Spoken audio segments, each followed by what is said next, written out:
In Memoirs of a Future Ghost, Heather Dobson probes her fears while seeking out the paranormal, sharing the true, often freaky and or funny, sometimes sad tales over a decade investigating ghosts and the people haunted by them. Through extraordinary occurrences in the everyday, she weaves a logical tale that death is nothing to be feared, that an afterlife exists, and though just like in life, there's a bad egg that gets all the press, more ghosts just miss their homes, people, and lives and want to stay as close as they can. Memoirs of a Future Ghost is a love letter to the legitimacy of science, the joys of life, and the truth within the mystery of an afterlife ahead of us all. Available through Amazon, Barnes & Noble, indiebound.org, and afutureghost.com.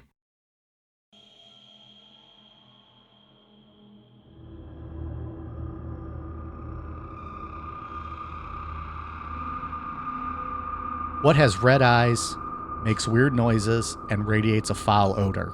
If you guessed a hungover Dave, you're right. But it's also how a group of eyewitnesses described the Flatwoods Monster. In 1952, multiple witnesses across rural West Virginia all claimed to have seen something flying through the sky, beaming a red light, and crashing into the nearby woods. Today, we'll take a look at their experience and also discuss investigations done by state troopers, the U.S. Air Force, and the National Guard. We'll also discuss how this incident is connected to Project Blue Book. Was it a meteor? Was it a plane crash? Or is there really an entity living in Flatwoods, West Virginia, yet to be fully discovered?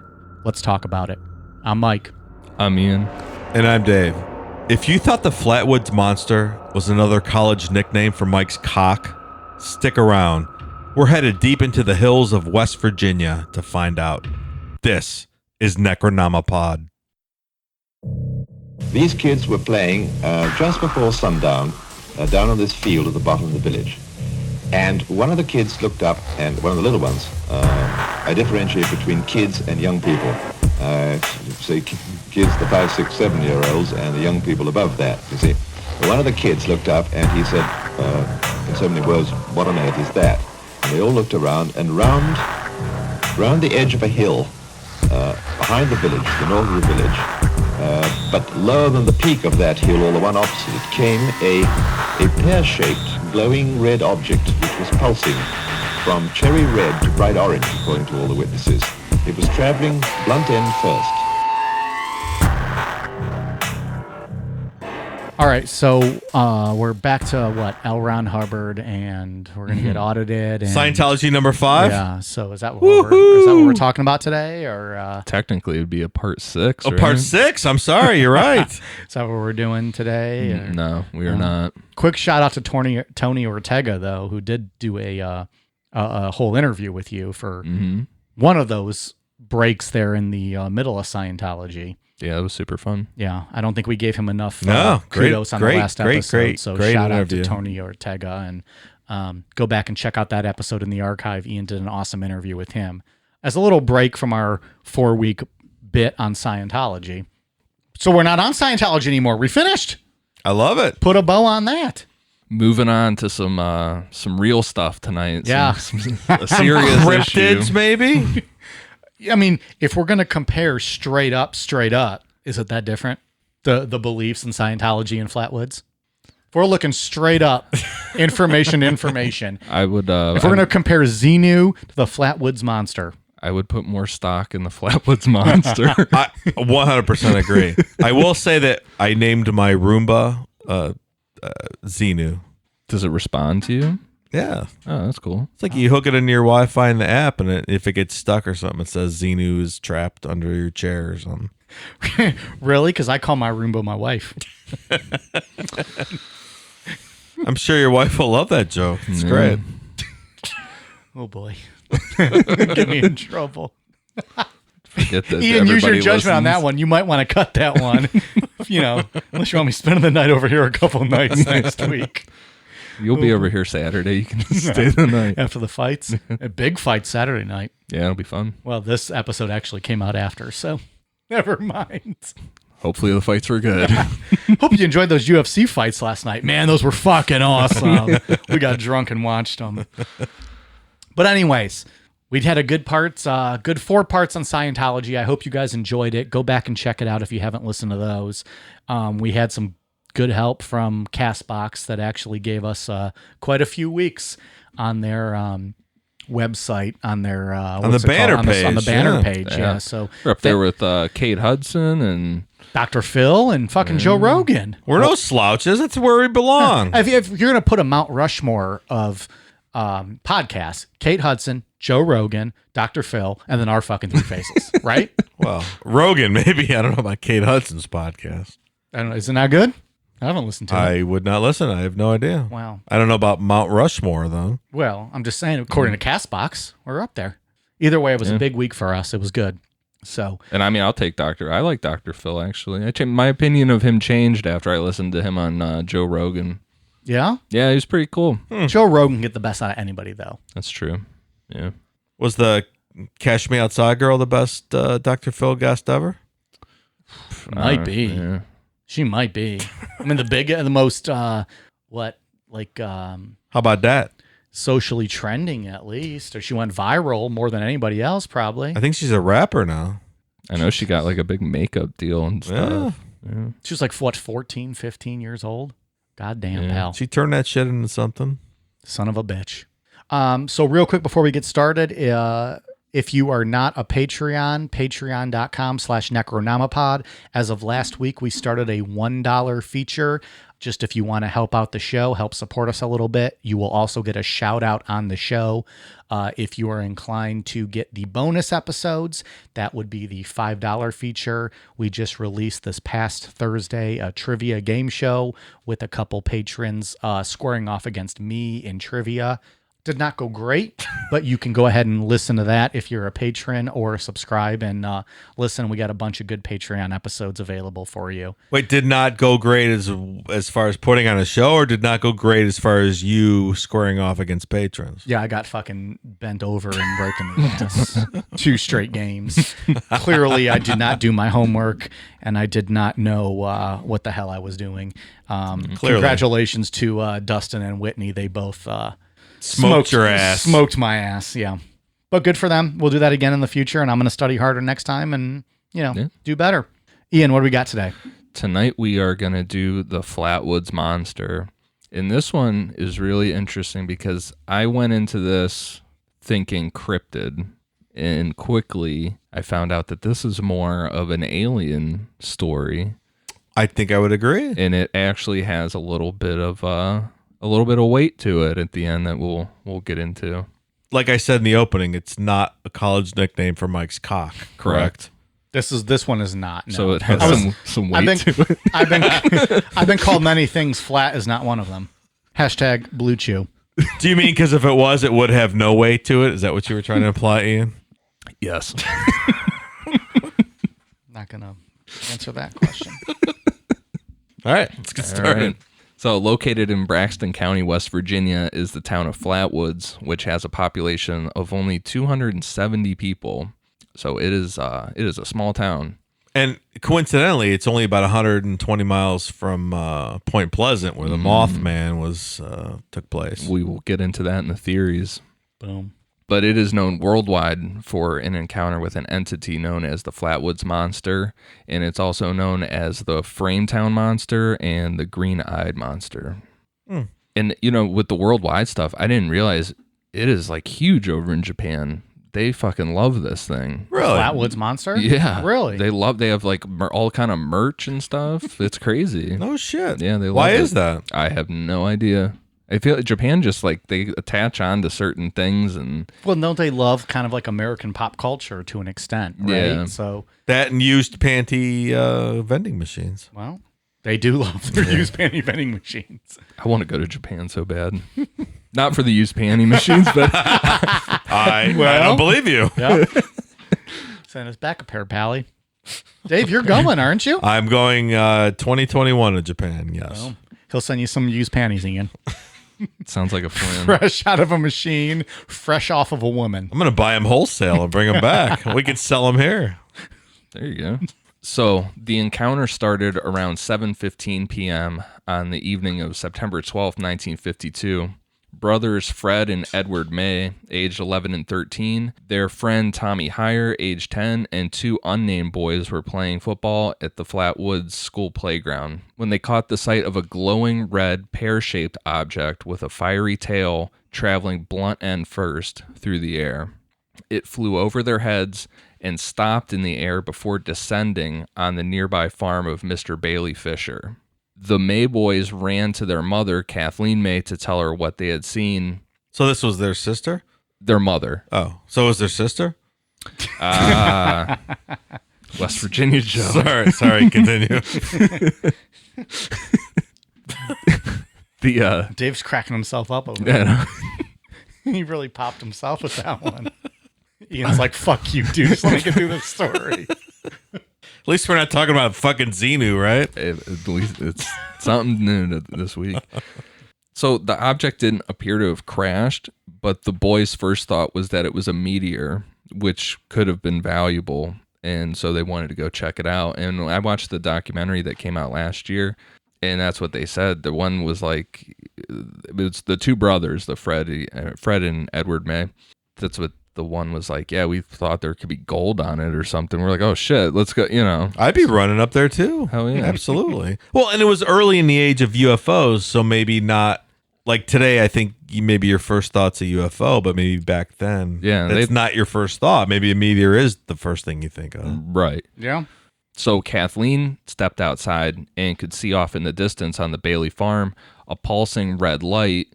So with the assistance of Eugene Lemon, age 17, who was a member of the National Guard, and his dog, which the dog is described as like a shepherd mix, I guess, a big dog. Okay. She agreed to take the boys to go see what it was.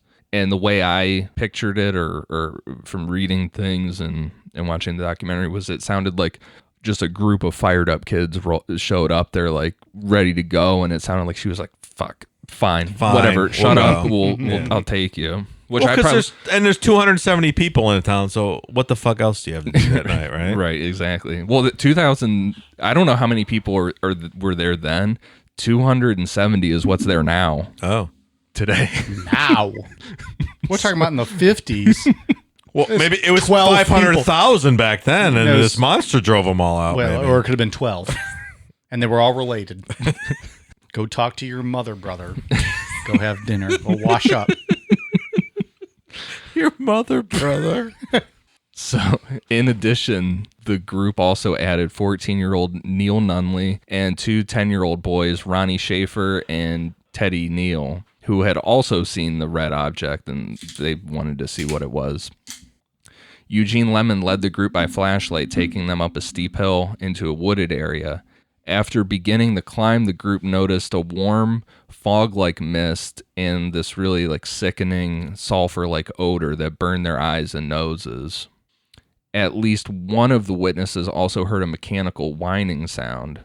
As they got closer to the landing site around 8 p.m., Eugene's dog stopped and growled and then ran into the mist. And then a few minutes later, the group heard it barking aggressively before it came running back.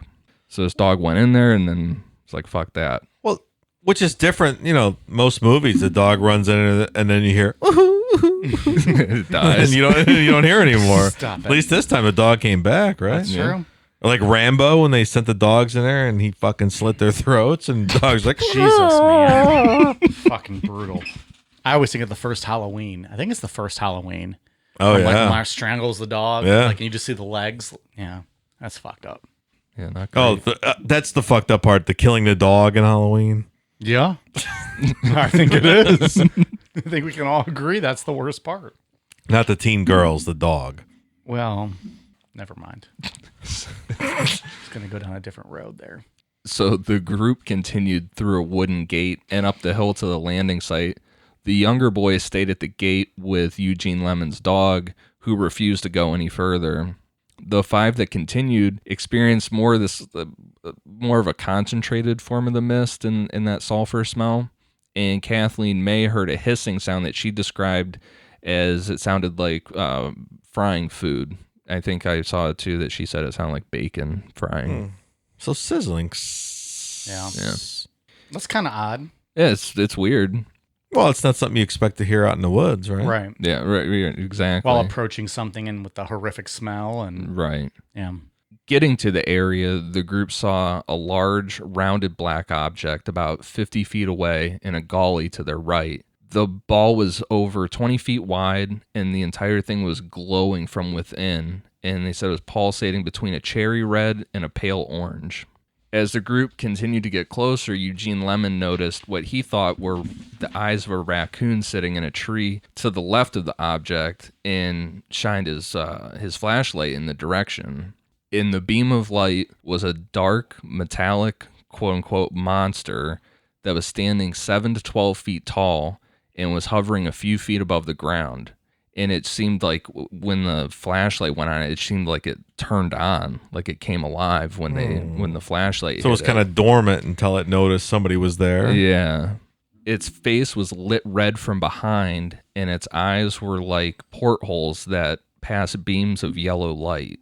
Its head, which the witnesses assumed was a helmet, was shaped like the ace of spades. Though some disagreed on the appearance of the entity's body, Kathleen May described it as being pleated like a skirt, and that there were thin arms protruding from the shoulders with, quote, clawed-like toy hands. So that's Like little Damn. raptor arms. Take my strong hand. The bottom sounds like Hellraiser, right? Like the skirts that the Hellraiser Cenobites Yeah. would wear. This is But, like like, no Mothman meets Hellraiser meets like Ace of Spades type alien figure. and this is what? Because the Mothman had like those red eyes, right? Allegedly. But The beady eyes. and this was almost 20 years, 17 years before Mothman. Yeah. I got my Mothman koozie tonight that Dave got me from the Oh, nice. See? Mothman Museum, Point Pleasant, West Virginia. Check it out. cheap plug. It's pretty They cool. are not a paid advertiser, much like Blue Chew. Not a paid advertiser, but highly recommended. She said it had like the skirt thing, but one of the May boys said, because he was pretty close to it, he said it was like tubes running down it, like these metal tubes. Like his opinion of it was that it was not a real entity, like it was some type of a machine, More mechanical. right? Like there was something inside of it, is how he described it. Like it was almost like an armor of some sort, or some type of a machine. Like we said, it came alive when the flashlight hit it, and it started to glide forward in the group's direction, still hovering off the ground. A thumping sound came from inside the creature's body, and it began to glow red in the face and green in the body. That was not me hungover, as Dickhead Mike alluded to in the opener. I've seen you hungover, man. It's not pleasant. It's not pleasant. It then emitted a shrill hissing sound and released more of this thick mist. Literally, when I asked Dave, "Hey, would you like some food? Like, we're hungover. Would you want something?" I just heard this like hissing, shrill sound, and then this odor, and I was like, "Okay, fine. I'll just bring you like a double cheeseburger. Just leave me alone. Please don't eat me." Where's this hostility coming from? Saying, it's not pleasant. It passed right in front of the closest three witnesses, and Kathleen May claimed it spit out an oily substance. Yep. She's like, I told you, Billy Bob, even the aliens don't swallow. They spit. Is that Country Dave? Country That's Dave. West Virginia, Dave. Oh, okay. I like West Virginia Dave. I ain't swallowing all your jizz, Billy Bob. We got to set Country Dave up on a Flatwoods drinking Monster don't swallow nothing. He spits it out. date. Hey, girl. Hey. So everyone took off and freaked out, ran away. But this entity, this thing, didn't chase them. Instead, it turned around and went back towards the pulsating red object. I got a pulsating red object right here for you. Sorry. Go ahead. Is this what happens when you guys do Power Hour before you come over? Yep. You can go right ahead. Mike and his fucking dog cock over there. That's what I was thinking. I'm like, what are you talking about? Power hour dog cock. Don't knock I it till you can't try contain it. myself. I promise I won't interrupt anymore. Go ahead. So regardless that it turned around, they took off back to their homes. and never saw the entity or the craft again, the red object. So this was a quick sighting of this thing. It doesn't sound like they wanted to do him any harm or had any malicious. There was no evidence thoughts. of that, right? Was it possibly their Thetan trying to get back into their body? No. Okay. You can't see Thetan. Oh, you're right. Shut Just down. making sure. Shut down. I still have Scientology on the brain.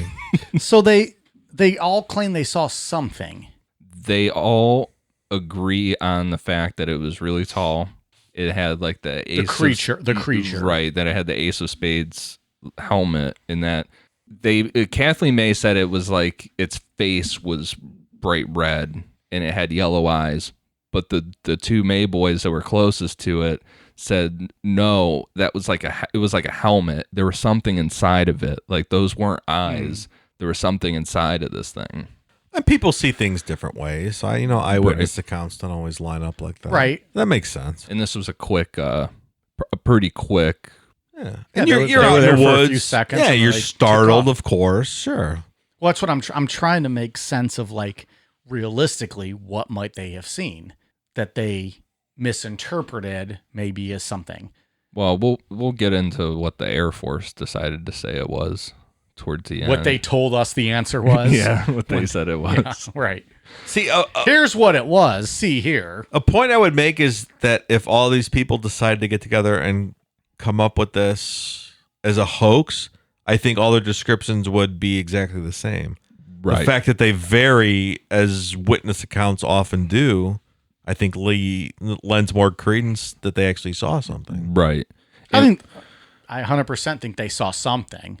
And that's why I'm just trying to figure out what they saw, what might have led them to think that they had this Ace of Spades, head or a helmet like the May brothers said, or, If you take it at face value as what we've gone over so far, it would lead you to think that UFO crashed and here's this thing and it's, I guess maybe astronaut outfit.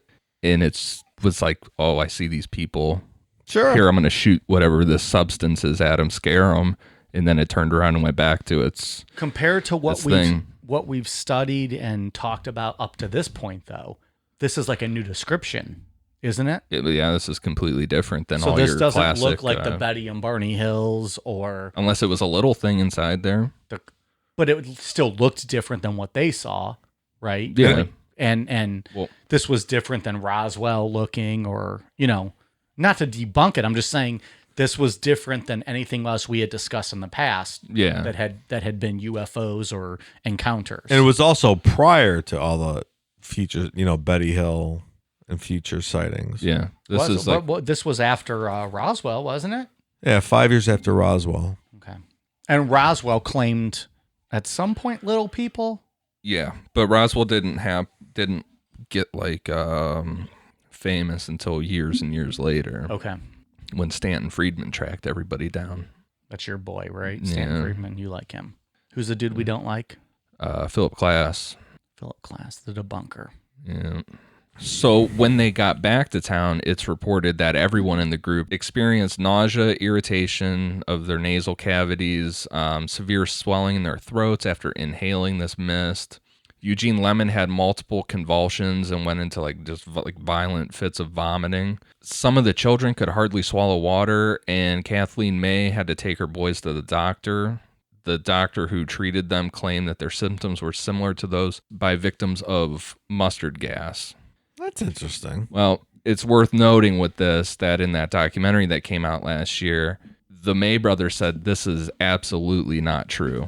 That's also interesting. Yeah, they both said that this is with all the reporting of it and everything, it turned into this folk thing, this whole urban legend type thing. But Bat Boy type situation. Yeah. Yeah. But they said this is absolutely not true at all. That they saw it, they ran home, they were scared, and that's the one thing that leads me gives credibility to them is they were both.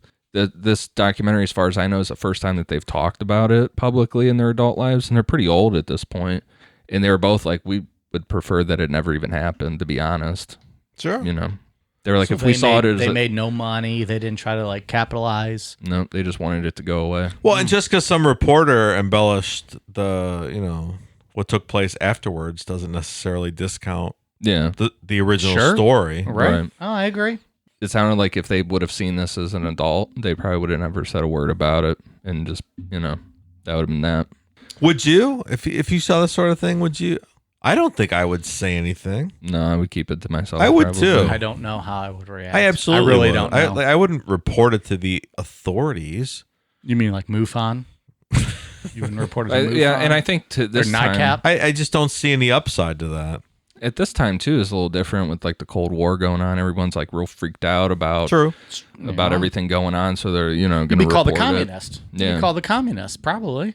I mean, for real, you probably would be. If you didn't report it. If you did, even. Like if you said, I saw such and such, but no one else saw it, they're going to be like, oh, this guy's communist. Maybe even if you didn't and then got called out for it later, you might be. It was a weird time. Yeah, it was a real weird time.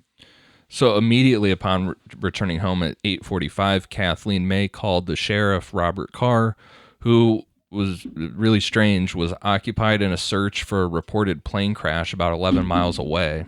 But the state troopers sent photojournalist A. Lee Stewart Jr. to the scene. So that's kind of fucking weird. Well, was there an actual plane crash, or is he looking for this crash but has the wrong coordinates? It almost sounded like he was looking for this but had the wrong coordinates, which is really weird.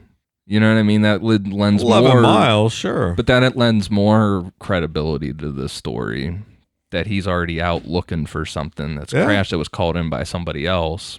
It's just a weird. That's an odd coincidence. Yeah, it is.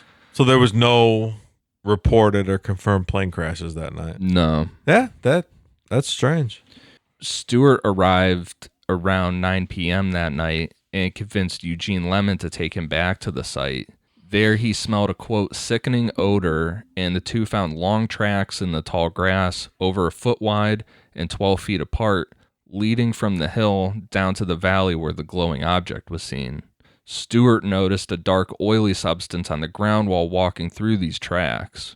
He then interviewed all 7 boys on tape and then got drawings from them of what they saw. And they all pretty much drew the same thing, just this long body, circle head, ace of spades. The drawings are cool. Yeah. Yeah, it's super cool. Stewart also... I like Ian's version the best. Oh, yeah? Yeah, that was fun. We're going to post that one, too, for the record. Awesome. Yeah. Yeah, that was fun to draw.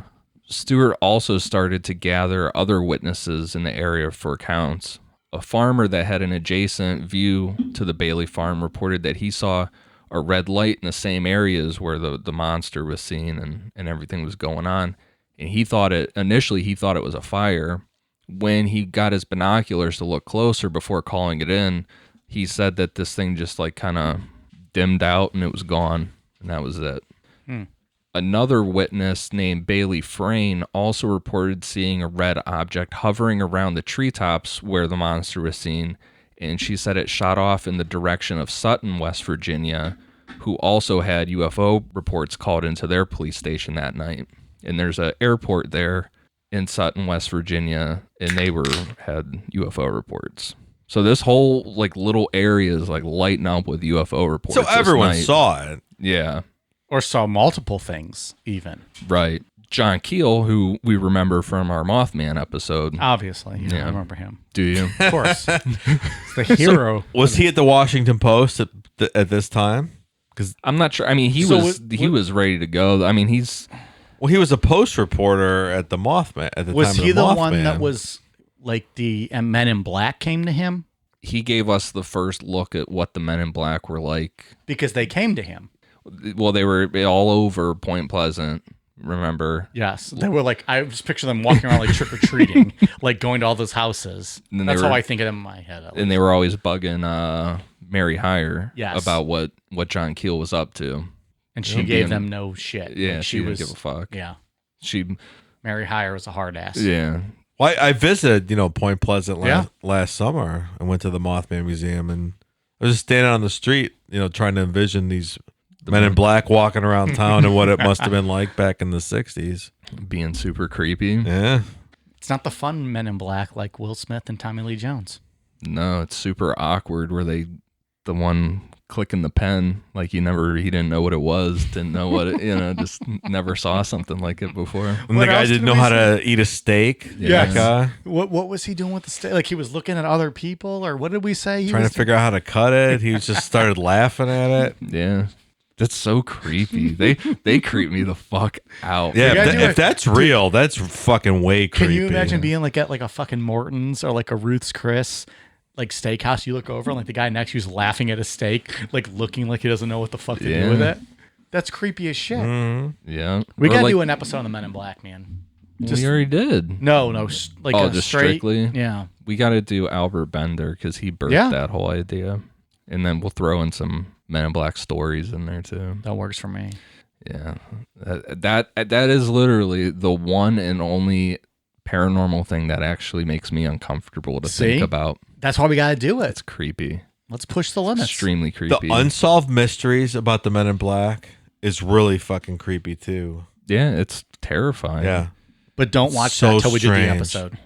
Like the dude that came into the party with the radio or the tape recorder with the microphone, he couldn't figure out how to turn it on, so he just said fuck it and just started talking to people like it was on. Like, what is happening right now? It's very strange. It's like the definition of high strangeness.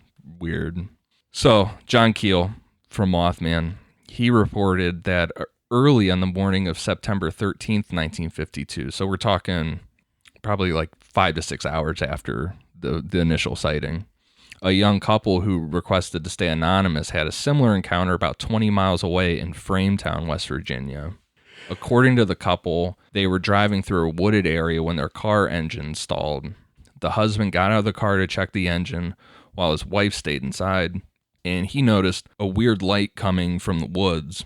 Curious, he walked towards the woods to see what it was, but was hit with this burning sulfur smell, and he decided to go back to the car. Unlike the group of the kids, they all kept walking forward. Right. This guy was like, you know what? Maybe I'm not gonna go any further. Why didn't he just call an Uber to go back to town? The That'd be 1952 smart. Uber. That's smart. Yeah. That's right. Let me go walk into the woods and see what this burning sulfur is. Once back in the car, the husband watched with his wife as what they described was a 7 to 10 foot tall entity hover out of the woods. They said the bottom half of this entity was, quote, bucket shaped metal devices, and the top half was exposed. The exposed part was like a reptilian humanoid that had these long arms with claw-like hands. It's the same description. It's like Very close. it's almost like this fucking thing took off part of its outfit. like he had the Ace of Spades helmet he pulled off. Yeah. Yeah. Like he took half of his shit off, but still had the bottom part on. It's really creepy. The being hovered around their car, looking inside for a few minutes. So it was just like looking in the windows, and then it just turned around and hovered back into the woods. So that gives you like the same kind of vibe as before. It's not there to hurt anybody. It's just kind of curious yeah. and was checking out like, oh, what's this? And Yeah. Also, you're shitting your pants at this point. Clearly. Absolutely. if you saw we'll post a picture of the drawings of this account. It is fucking terrifying. It is literally like Yeah. what you would consider a reptilian, like a big fucking lizard. Yeah. Looking in like almost like a dragon with, like a human. So if this thing dragon. came out of the woods and came towards your car, yeah, you're gonna be shitting yourself. At the same time, I really want to see something like this. yeah, I would be torn. Like I'm Like, while shitting I'm my at a pants, safe but I really distance. want to see this though. I want to see this. I want to know that this exists in the world. right? Yeah, I would. I would love it, Yeah. but I would be fucking Yeah, terrified. exactly Right. right. Would you rather see a UFO or this? I would rather see this. I want to see something Really? that This just, is more proof than a God UFO. Yeah. I want to see something that just like flips my whole fucking worldview. What do you mean, Dave? This is more proof than a UFO. Well, it's clearly not human. So it obviously had to be in a UFO to get to this planet. So if you're seeing this, So you're saying if already you saw a proving the UFO. If you're seeing a UFO, you're saying that could be argued against.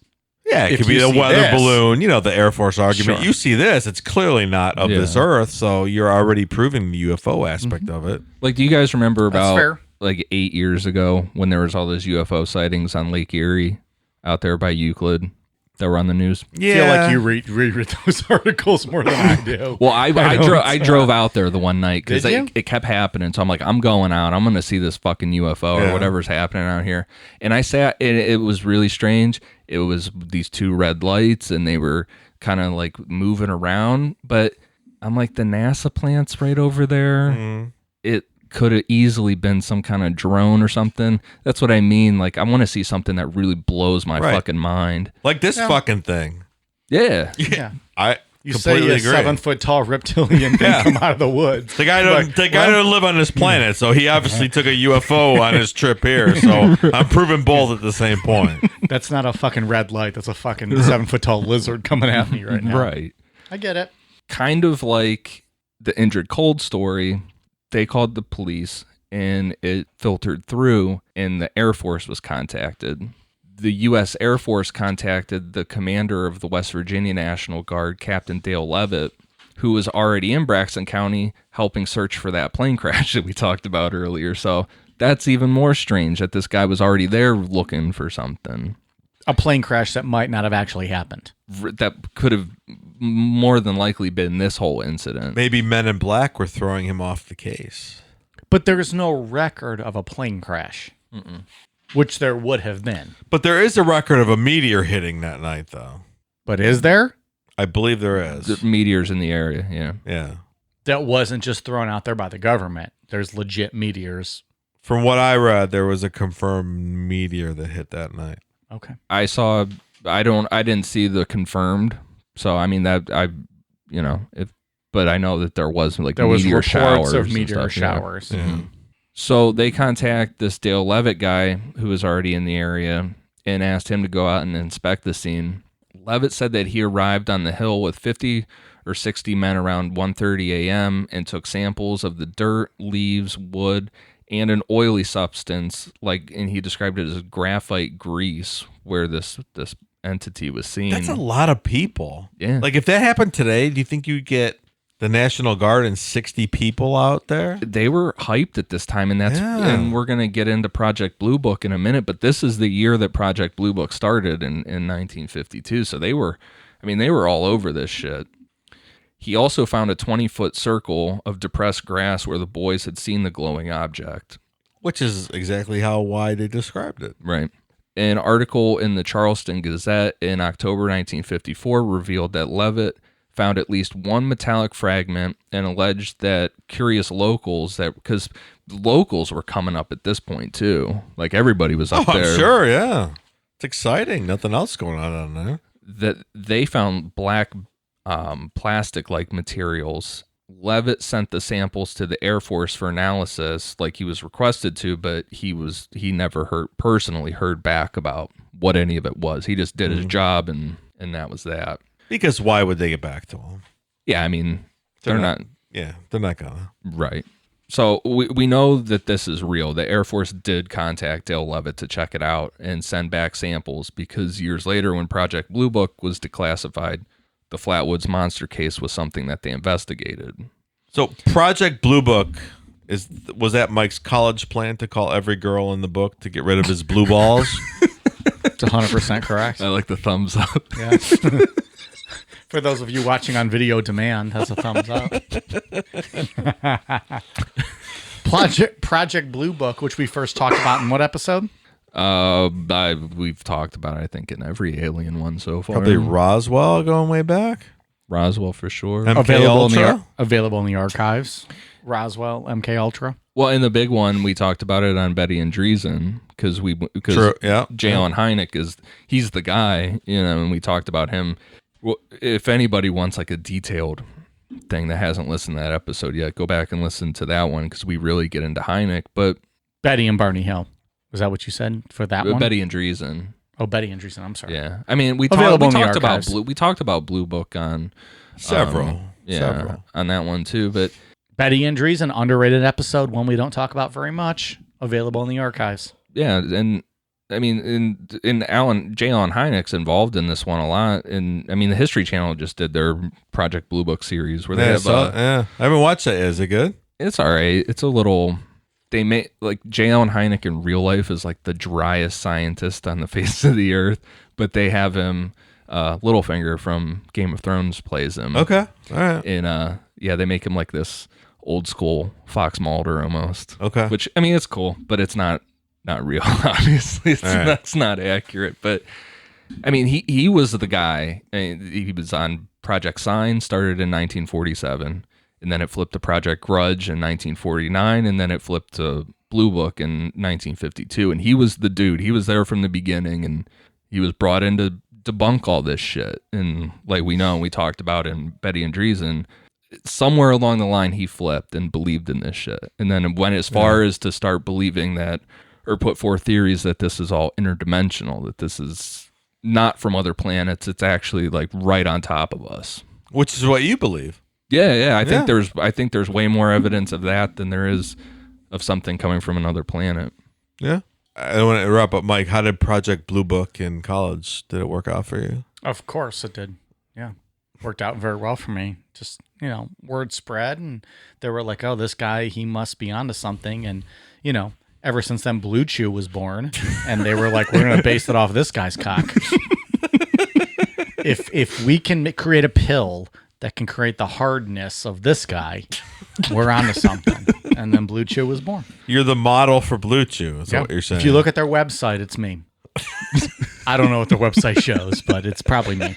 It's probably me. Their About Us section has a whole story about you. We wanted to model it after a steel rod, but this guy's cock was way better. Exactly. Asked and answered. Blue Chew, an unofficial, non-paid spokesman of Necronomicon. He dropped his notes. He's laughing so hard over there. They've dropped his notes. All right. Where were we? I feel like this power hour was like a much needed break from Scientology. Spent 5 weeks on that shit. Now just do a power hour and talk about some aliens. I think you're right. Yeah. So Blue Book dismissed all of the UFO reports. Like we said, that's the whole point of this, was just to debunk things. So they dismissed everything as the meteor shower, as well as what Kathleen May and the boys saw as a landed meteor. Kind of strange. You would think if it was a meteor landed, that this Levitt guy would have found it and not just a depression in the grass. You would think. Where did it go in between? Right. Sure. Kind of strange. And as far as the monster itself, Blue Book said that they just saw an owl and got scared. That was the official answer from Project Blue Book. Specifically a barn owl, which they say looks different and has short, or talons that it brings out that resemble those short raptor arms, like in the description. So how big is a barn owl, though? It's not 7 feet tall. No, it's not.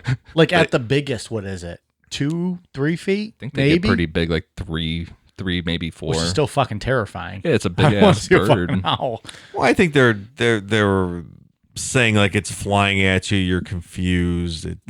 Shadows. I mean, that's what they said. That's what everybody that debunks or tries to debunk Mothman says it was just an owl, or it was the crane. I mean, I don't know. Based on all the sketches I've seen, it's hard to believe it's an owl. I think that watching that documentary changed my mind a lot. Listening to the two May brothers talk, they're not backwoods. They're really just normal guys. It's not the guys from Wrong Turn.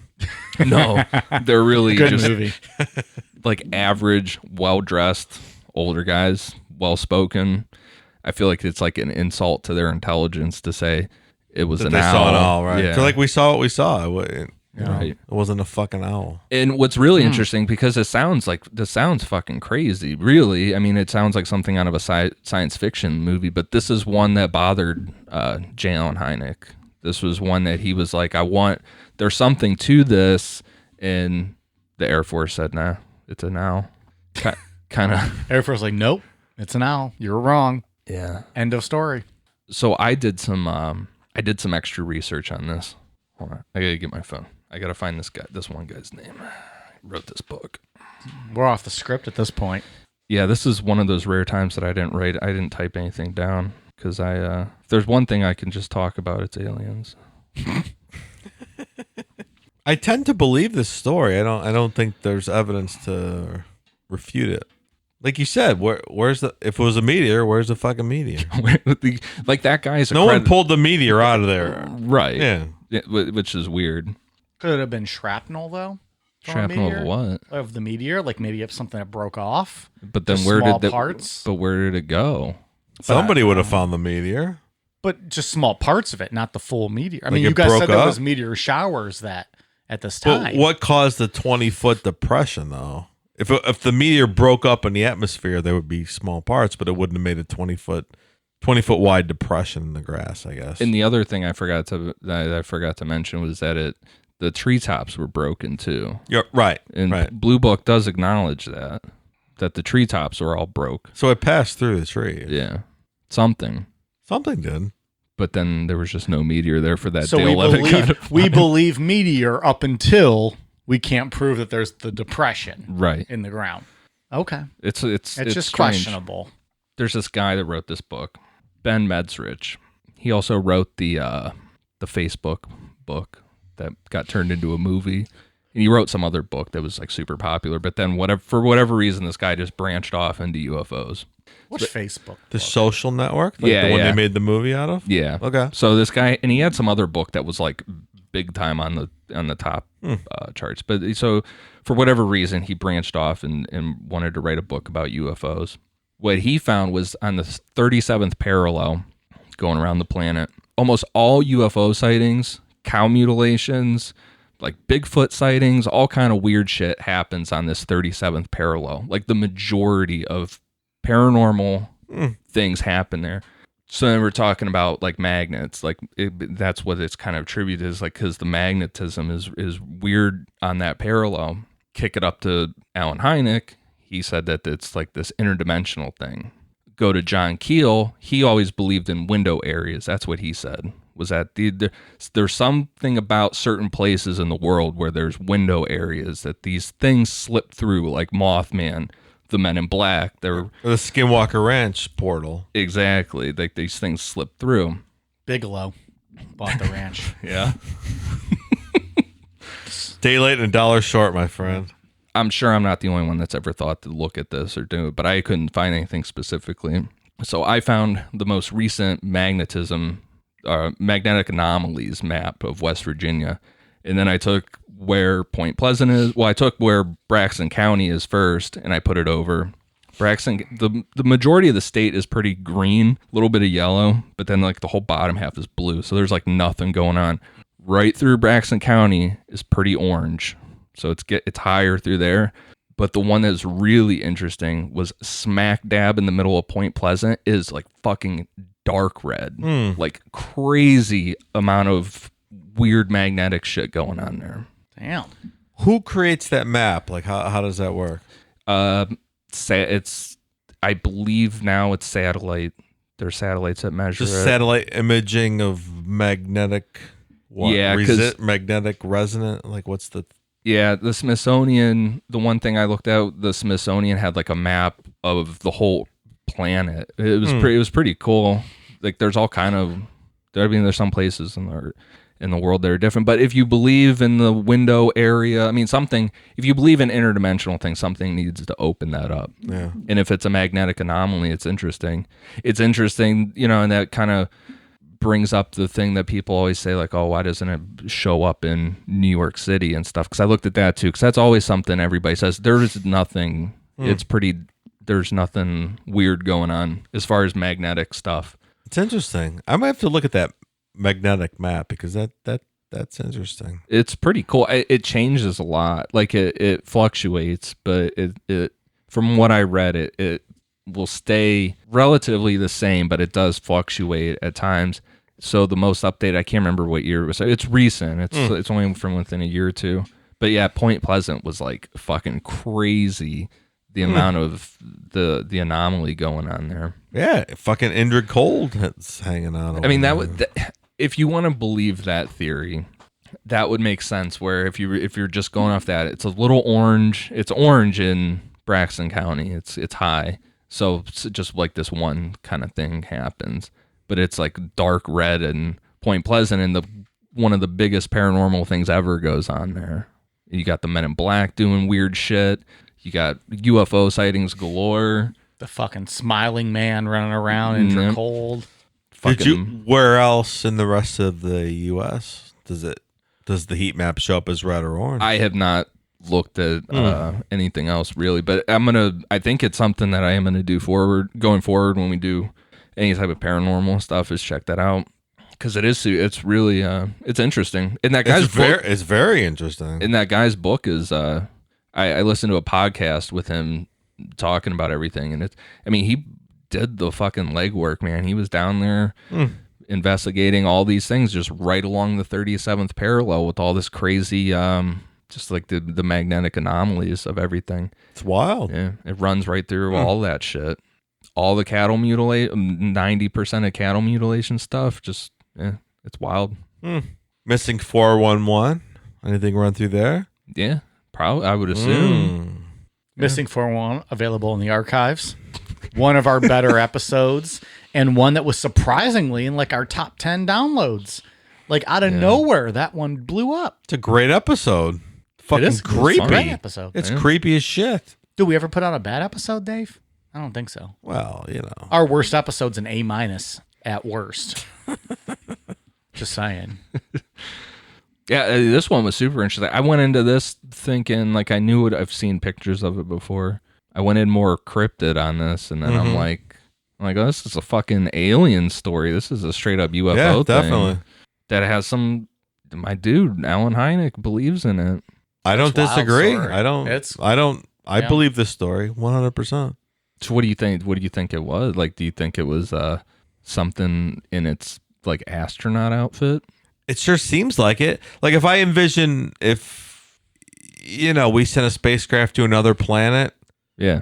This is like if there were people on Mars and we sent a spacecraft to Mars, this would be their description of our astronauts when they came across them. Right. They would Big be like bobbleheads. Yeah. Blowed up motherfuckers. Of course. Yeah, sure.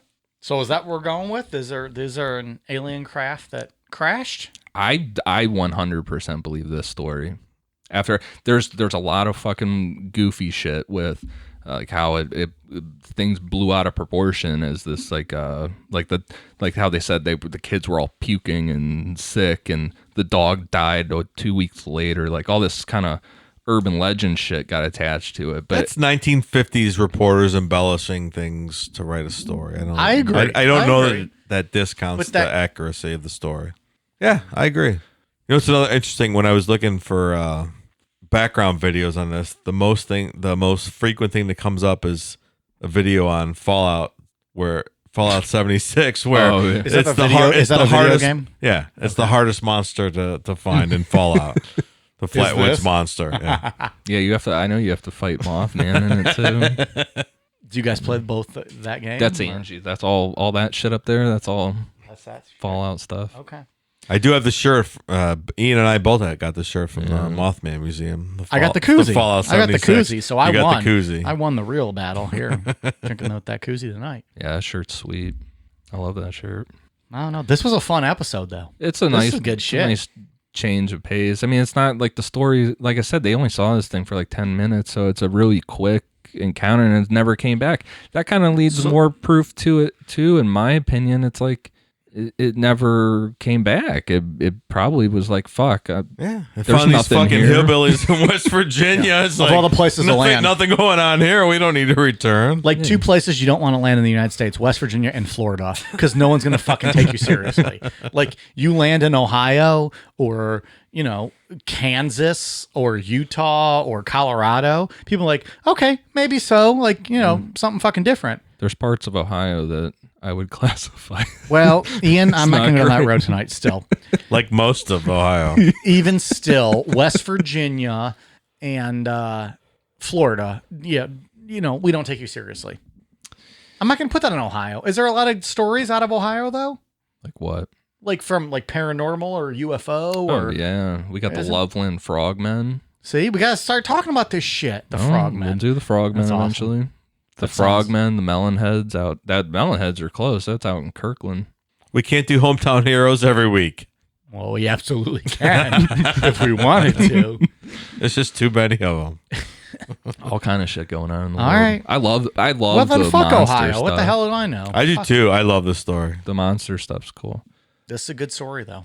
Yeah, it gets interesting with the whole the Air Force, you know. I just want to see one of these things one time. Something that just You blows say my that. mind. You guys say that. But if you saw this, Yes. Dave, if you're taking your dog out late at night, Yes. Ian, you're outside taking the trash out, you fucking saw this thing 100 feet away. How do you react from there? Like, what do you do? Like, I feel like that's a life-changing thing to see. Look, Like, you're I'm not gonna sleep that night if you no. see I'll something admit like I'll be scared shitless, and I might shit my pants. Like, but I would still not- want to see it though. I don't. Oh, I do for sure. I wouldn't be Ed Walters. I'm not running full You're not gonna force. you're not gonna at be it. shooting in bushes at this thing Yeah. naked. I 100% want to see it though. I don't. I don't want to know that fucking exists. I mean, I think I want to know that exists, but I don't want to experience it myself as being the one that be like, Oh, I it is do. like that fucking exists. Yeah, and I don't know. I think there's something to. I think there's something to that whole idea of that the government doesn't declassify things because they don't know what it is and they're not going to admit. I 100% something. agree with that. I think Tom DeLonge has shown that with all that Navy stuff. I mean, the Navy just came out the other day with that and said that these are, what do they call them? Not unidentified, something aerial phenomenon. They won't use the term UFO because they don't want to get all.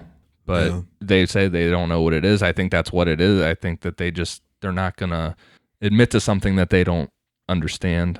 Well, I think Tom DeLonge definitely shows us like all the small things. Tom DeLonge also posts a lot of pictures of himself on Instagram. I started following him for Really? the UFO stuff. Yeah. He literally just posts pictures of himself all day long. So I'm like, dude, Selfies. I'm unfollowing That's you. great. Man. I know what you look like. I don't need to see a picture of you every day. Ian, say it ain't so. Yeah. I will not go. Yeah, I don't think. Okay, so if you saw that, Dave, Ian, you guys are saying you're not going to be terrified. Are you pulling out your phone? Are you running away? What are you doing if you saw that? And I want, think realistically. If you're outside late at night, you see that figure. I'm pulling out the phone for sure. I think you have to. I think You I have would. to. I don't even know if I would think to do that. I'd probably be really scared. Yeah, true. If it's at a distance, like if it's down the way, you see this figure, this light. Are you pulling out the phone, or are you frozen, or I'm not running away. I'll tell you that. I'd like to think I would have just the want wherewithal to pull out my phone. I want to think I'm not that too, retreating Dave. though. I want for once someone to pull out their phone in a situation so we have fucking evidence. I think I'm pulling out my phone. Yeah. I don't know. I know if I was like those people in the car, if that story is real and you believe that at face value, and this thing's just like getting real close to the windows and looking in, I'd be I scared as understand. fuck I at understand that's terrifying. Why didn't they pull out their 35 millimeter 1950s camera? Well, it's a good question, Dave. That's why I'm asking now. I want to know if this stuff all happened back then. Why is it not happening now? And if it is happening now, in the age of smartphones, why is nothing being captured? It's a valid argument. Yeah, I mean, I guess don't know. that's where my skepticism comes from. Yeah, And I'm skeptical too. I always make the argument, why don't these things show up in Times Square where 10,000 people are going to see them? Right. Yeah. It's always fucking like Roswell where there's 12 people Yeah, or right. whatever. and then you could, I don't know, maybe it's the John Keel window areas theory. Yeah, and maybe it That is. there are certain places in the world that But come visit me. I want to see this. stuff slips through. Yeah. If you're an alien, we want you on the show. So come on, hit us up at Necronomipod on Twitter, Instagram, YouTube, Visit our neighborhood. Facebook. Visit us when I'm come walking say home, what's up. stumbling home tonight. You will be our second in-studio guest after Casey Anthony, which we're working on. That's a joke. We're not getting her. We're trying though. It's not for lack of effort. Ian, you got anything else for the old Flatwoods Monster? No, it was a nice change of pace. This was a fun episode. Yeah, Nice, something different. and we got Kind of some like a Mothman Part 3 almost. Yeah, slightly. Yeah. Yeah. It's got the same vibe. We got some heavy hitters coming up in Probably what the next 4 weeks straight, 4 or 5 weeks Yeah. straight. We Yeah. got some. Counting the bonus episodes. So if you're not on Patreon, you might want to get on it. We got some good stuff coming. You don't want to miss out. Yeah. We got some heavy shit coming down the road, especially next week. Dave, what do you got for us on Flatwoods? I have nothing else to offer. You believe the story, I don't really, you? I do, and I love these stories. These are my favorite kind of stories. You believe this story. You don't believe in Jesus. Jesus does not exist, and if you can offer me any actual proof, I will be open to discussing it with you. But you believe the Flatwoods Monster. there's absolutely no historical proof ever presented that Jesus was an actual person that walked the earth. So I regret asking that question. just my opinion. I could be wrong. Someone sent me a meme. I can't remember who exactly sent it. It was like paranormal people or whatever, and it was like believes in magic and all this shit. And it was like also paranormal people. Jesus doesn't exist. Kind of true. A little bit. Look, aliens visiting from another planet is far more believable than someone being executed and rising from the dead. Maybe Jesus was an alien. There's That- those theories out there. That's more plausible. You just blew our minds. That will just pop on the History Channel and watch Ancient Aliens. They bring that shit Yeah. up sometimes. The guy's got a sweet fucking haircut. So Giorgio Tsoukalos is his last name. I think it's Giorgio Tsoukalos. the guy's cool as fuck. Yeah, that dude is all about it. It's always aliens, that Yeah, fucking guy. yeah. There's no question ever. It's always aliens. So the next couple weeks, we got some really fun episodes coming up. We're not going to give them away necessarily because plans are always subject to change. Maybe not so fun for the people that met these people, but fun for us to discuss, right? Wow. Yeah. So the next couple weeks into 2020, which did we discuss the poll? I don't think we discussed the final results. No, we didn't. So for those of you who've been sticking around, we put out a poll as to what our first episode of 2020 would be. We probably should have covered this at the beginning of the episode, but we didn't. John Benet Ramsey won. Yep. So that's what we'll be covering in the first episode of 2020. She beat out Casey Anthony, Michael Jackson, and Ted Bundy. So we're going to cover Jean Benet Ramsey for the first episode of 2020. Thank you, everyone, for voting. Yeah. Her and Casey Anthony actually blew away the competition. Yeah. And Well, Casey Anthony usually blows away the competition. she blows away our competition. I thought we were going to be moonwalking into 2020 for a minute there, but Michael, So- he was in the lead there was a lot of votes for him in the beginning, but In all fairness, so Jean Benet and Casey Anthony ended up with a clear cut. Those were the 1 and 2, with Jean Benet winning, obviously. But I think we're going to cover all 4 probably in 2020. I Big would subjects, all fun subjects, and things we'll touch on. So, yeah, Jean Benet won the vote. We should have covered that probably earlier. We didn't, though. But anyways, if you're still listening to us, Jean Benet won the vote for the New Year's show. So that'll be out. Well, I think it's that first Sunday. It's January 5th or something like that. yeah, So that'll be the show. Anyways, like 4 or 5 weeks of murder coming up here. So. we have some. All right. We actually have some Woo! really fun shows coming up. So if you are not into the Scientology and into more of the murder, stick around. If you love the Scientology, we'll stick around because we're fucking like CSI the next couple weeks. It's gonna be fun. Happy holidays. We're bringing you murder. Quick shout outs to the patrons who have joined this past week. We appreciate you very much. Thank you to Brent, Isaiah Gray, Rachel Leavitt, Stephen, Heather, David Purton, David Pearton, Cynthia Carragines, Lee, E, Tallgrass Northwest, or Tallgrass NW, and Allie Motley. Thank you very much. Ian, what do you got for us? For iTunes, I have Chloe123. Oh, it's Devin. Megan DTX. Thank you guys for the shout outs. And I just want to say thank. I know we said it last week, but thanks again for everybody that's been listening. I mean, we got our downloads have now gotten to a point that I think we're looking pretty good to get some real advertisement going on. And We might also become like a real podcast. yeah. So thank That's you so fucking much awesome. for everybody that's been listening. It's been a great year so far. It's really cool. I feel like we're rookie of the year for podcasts, in my own opinion. In your humble opinion? In my humble opinion, we might be the fucking rookie of the year. Great of you to say. We went from you and I, Ian, sitting here across from each other, doing the most rambling, nonsensical podcast that no one would ever care to listen to, to adapting Dave, who has brought an entire new element to the show, a fantastic element to the show. Oh, thanks, man. And we've since January have done nothing but gain downloads. Yeah, I mean that's because of the listeners. Yeah, and people like shouting us out and spreading the word. Yeah, it's been sweet. I mean, we went from January having 2,000 downloads for that month to last month 50,000. Which puts us in the top, 5% of downloads. God damn. For any podcast, period, we're in the top 5% of downloads. Yeah, because there's a lot of podcasts that get started every day. Everyone's got a podcast now. Well, what blew my mind the most was you sent out that stats to us earlier, and it said the average podcast gets 140 downloads a month. Yeah. We get that in the first half hour. Yeah. Oh, 5 minutes. It's unbelievable. It's unbelievable. 2 minutes, probably. Well, you're probably right, Dave. I mean, it's and I don't know if people,